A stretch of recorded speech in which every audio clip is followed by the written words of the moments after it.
आज पूरी दुनिया में तकरीबन 1 करोड़ 57 लाख यहूदी हैं। इनमें से तकरीबन 70 लाख इसराइल में और तकरीबन 60 लाख अमेरिका में, यानी दुनिया की कुल आबादी का सिर्फ 0.2%।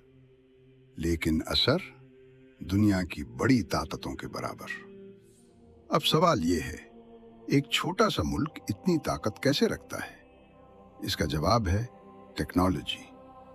इसराइल को दुनिया में अक्सर स्टार्टअप नेशन कहा जाता है। यहाँ तकरीबन 9,000 से ज्यादा टेक कंपनियां मौजूद हैं और तकरीबन 4 लाख लोग हाईटेक इंडस्ट्री में काम करते हैं। इसराइल की मईशत का बड़ा हिस्सा artificial intelligence, cyber security, medical technology और मिलिट्री टेक्नोलॉजी से आता है। यही वजह है कि जंग के बावजूद इसराइल की मईशत मुकम्मल तौर पर नहीं गिरती। साइलिकन वादी जैसे अमेरिका में साइलिकन वैली है, वैसे ही इसराइल में एक टेक हब है, साइलिकन वादी। यहाँ दुनिया की बड़ी कंपनियों के रिसर्च सेंटर मौजूद हैं। Google, Apple, Microsoft, Intel, Amazon, ये सब यहाँ तहकीक कर रहे हैं।